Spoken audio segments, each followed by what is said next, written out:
Big things are happening with Ulysses, the popular writing app for Mac, iOS, and iPad. And in this video, I'm going to go over the brand new release of Ulysses version 20, which is an important update. Stay tuned.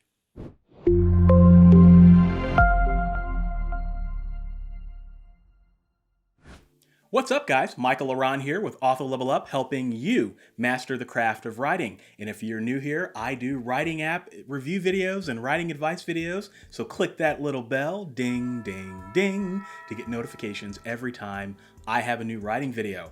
And in this writing video, I am returning to one of my more familiar zones, so to speak. So you guys know that I use Ulysses on a daily basis. I think it's a phenomenal app. It's one of the two writing apps that I use on a daily basis along with Scrivener, and I use it to plan my YouTube videos, I use it to jot down my thoughts, and I also use it for writing my nonfiction. And so I follow Ulysses quite a bit, and so I wanted to go over some of the features of version 20 because this is actually a pretty important update for a number of reasons.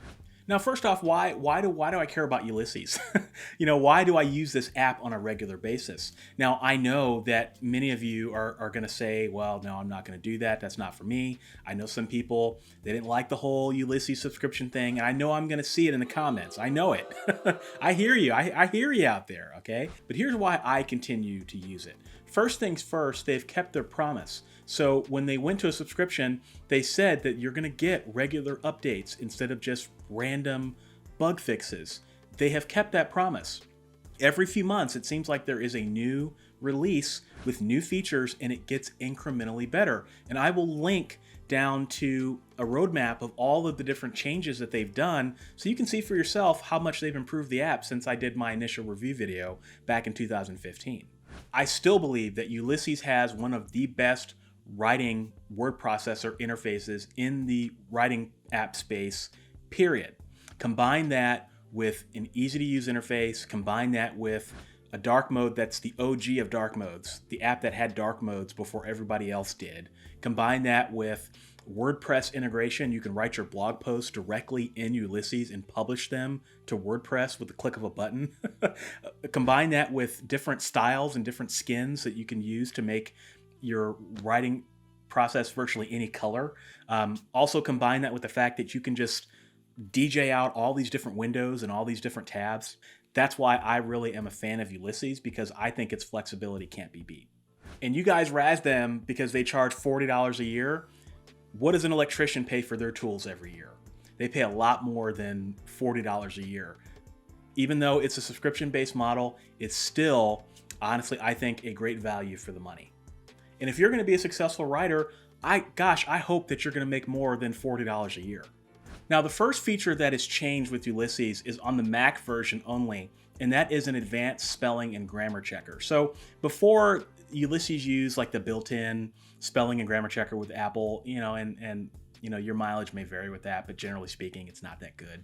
But this actually is built by a Grammarly type company that specializes in artificial intelligence, and they now are able to offer artificial intelligence driven spelling and grammar checks for about 20 languages.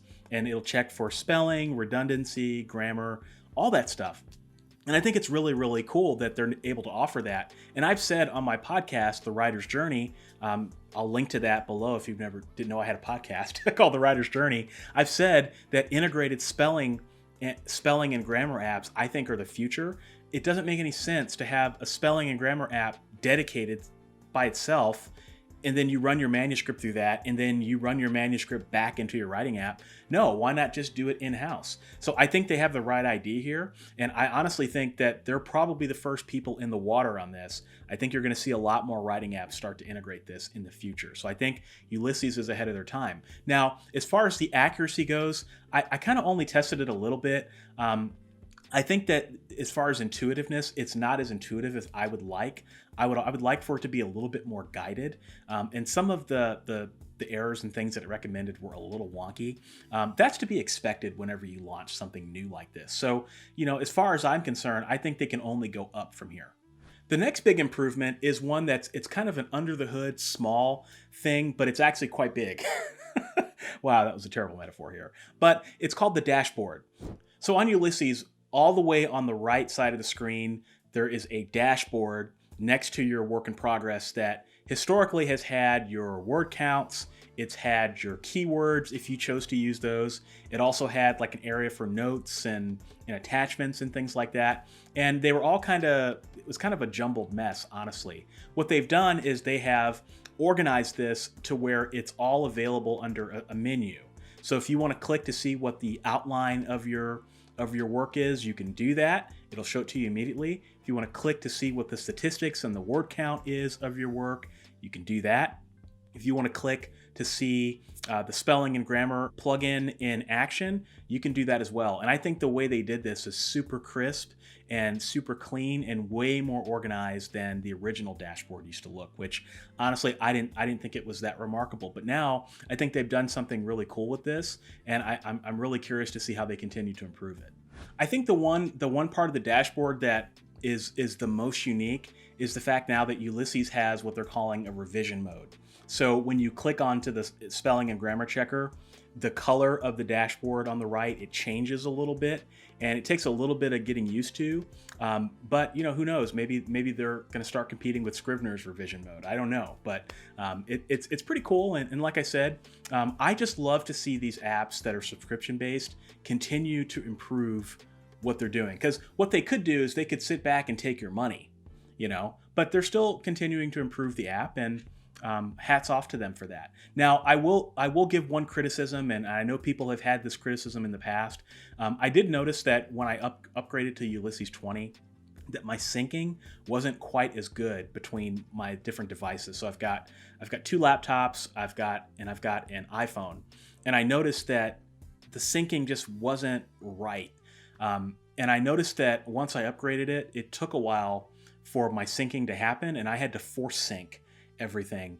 And then I noticed that an iPhone, or not iPhone, but a Mac OS update came out, and when I updated that, the problem seemed to go away, although it's still there a little bit. So I don't know if that's a Ulysses thing. I don't know if it's an Apple thing. I don't know if it's just a weird, one of those things that just has nothing to do with either of them. But I did notice just a little bit of lack of performance with syncing, which I hope that that's something that will be fixed in the future. But Ulysses does have a pretty comprehensive syncing FAQ for those of you who have those problems. I'll also link to that in the show notes in case that might help you as well. But let me know what you guys think. If you use Ulysses on a daily basis, what do you think of this most recent update? Do you use the features? Have you tested out the spelling app? I would love to get your feedback, because I know that the good folks at Ulysses will also be watching this video. So with that, take care, and I will talk to you in the next review video.